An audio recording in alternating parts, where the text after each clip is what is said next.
प्रिय व्यूअर्स, ये Sanskriti IAS YouTube channel का PT think and solve programme है।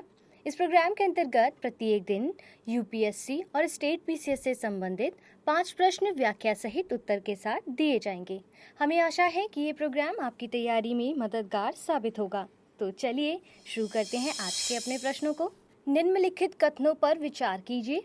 गोवर्धन योजना के तहत बायोडिग्रेडेबल कचरे को संपीड़ित बायोगैस में परिवर्तित किया जाता है। दूसरा, स्वच्छ भारत मिशन चरण 2 का अनुमोदन ग्रामीण विकास मंत्रालय द्वारा फरवरी 2020 में किया गया था। उपयुक्त में से कौन से कथन सही है? केवल एक, केवल दो, एक और दो दोनों, ना तो एक ना ही दो।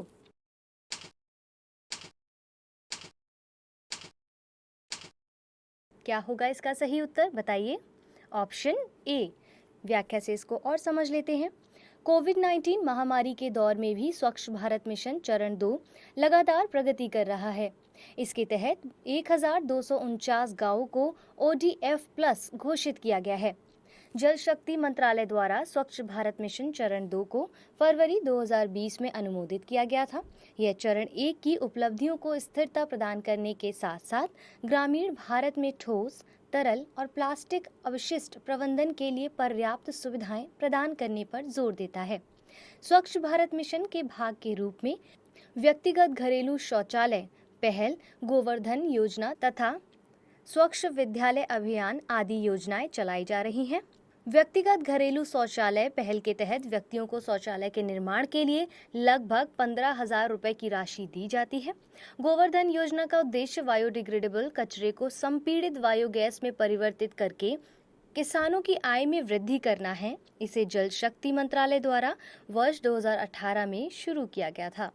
शिक्षा मंत्रालय द्वारा स्वच्छ विद्यालय अभियान की शुरुआत सभी सरकारी स्कूलों में बालक व बालिकाओं के लिए अलग अलग शौचालय उपलब्ध कराने के उद्देश्य से की गई थी।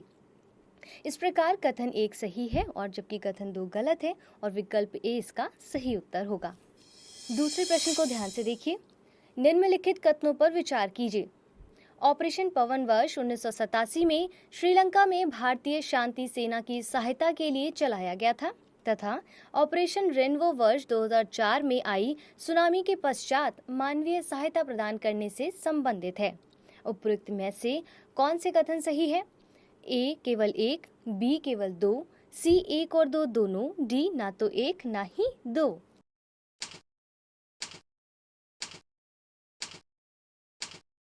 क्या होगा इसका सही उत्तर, बताइए। Option C. भारतीय नौसेना के सबसे पुराने हाइड्रोग्राफिक सर्वेक्षण पोत आईएनएस संधायक को 40 वर्षों की राष्ट्रीय सेवा के बाद विशाखापत्तनम के नौसेना डॉकयार्ड से सेवा मुक्त कर दिया गया है।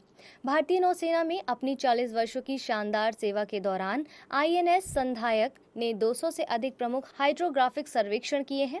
इस पोत ने कई महत्वपूर्ण कार्यों जैसे वर्ष 1987 में श्रीलंका में भारतीय शांति सेना की सहायता के लिए ऑपरेशन पवन, वर्ष 2004 में आई सुनामी के पश्चात मानवीय सहायता प्रदान करने हेतु ऑपरेशन रेनबो तथा वर्ष 2019 में प्रथम भारत अमेरिकी मानवीय सहायता एवं आपदा राहत अभ्यास टाइगर ट्रायम्फ में भी भाग लिया है।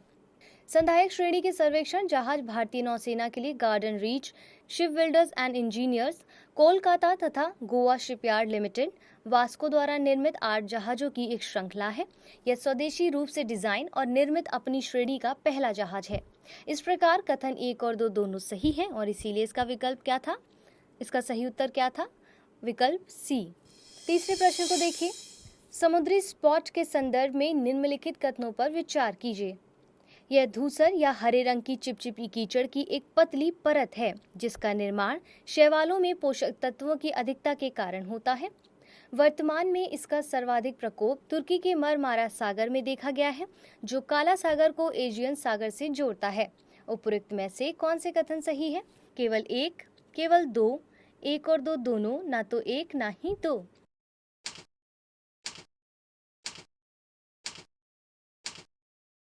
क्या होगा इसका सही उत्तर? Option C. हाल ही में तुर्की में समुद्री स्पॉट का प्रकोप देखा जा रहा है। इसके संचय ने पर्यावरणीय चिंता को बढ़ा दिया है। यह धूसर या हरे रंग की चिपचिपी कीचड़ की एक पतली परत है जो समुद्री पारिस्थितिकी तंत्र को काफी नुकसान पहुंचा सकती है। समुद्री स्पॉट का सर्वाधिक प्रकोप तुर्की के मरमारा सागर में देखा गया है, जो काला सागर को एजियन सागर से जोड़ता है।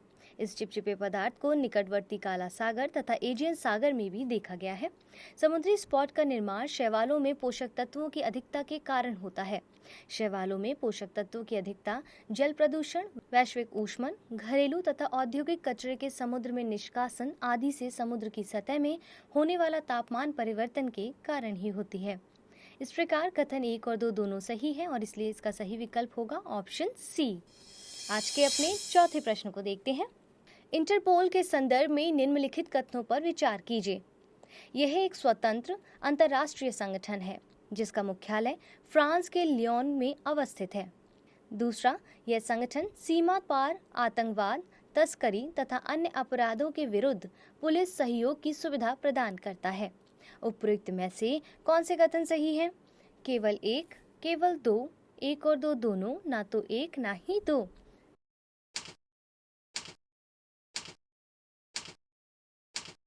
इसका सही उत्तर चुनकर बताइए। ऑप्शन सी इसका सही उत्तर होगा। व्याख्या से समझते हैं। इंटरपोल ने आई फैमिलिया नाम से एक नया वैश्विक डेटाबेस लॉन्च किया है।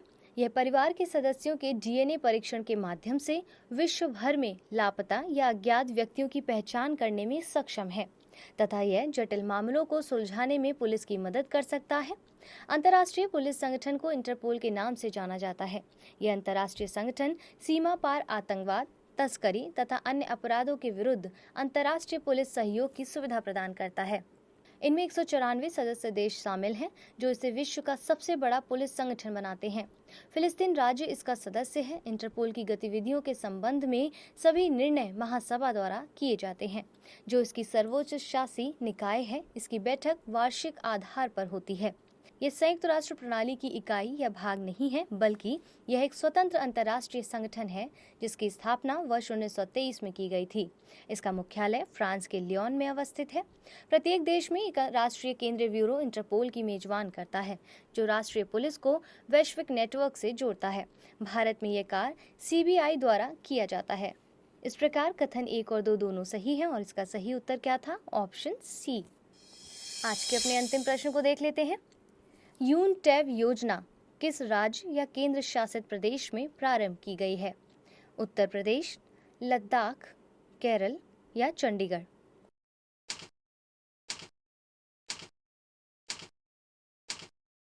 सही उत्तर होगा लद्दाख में। इसको व्याख्या से समझते हैं। डिजिटल शिक्षा को बढ़ावा देने के उद्देश्य से लद्दाख केंद्र शासित प्रदेश में यूनटैब योजना का शुभारंभ किया गया है। इस योजना के तहत सरकारी स्कूलों में 6 से 12वीं कक्षा तक के छात्रों को पाठ्य पुस्तक, वीडियो व्याख्यान जैसी ऑफलाइन सामग्री तथा कक्षाओं के प्रीलोडेड ऑनलाइन एप्लीकेशन सहित 12,300 टैबलेट वितरित किए जाएंगे। इस पहल को शिक्षा विभाग द्वारा सूचना प्रौद्योगिकी विभाग के तकनीकी सहयोग से प्रारंभ किया गया है। इसे शिक्षा प्रणाली में प्रौद्योगिकी संचार के दीर्घकालीन प्रयास के रूप में भी शुरू किया गया है और इसीलिए इसका सही उत्तर क्या था? बताइए। Option B.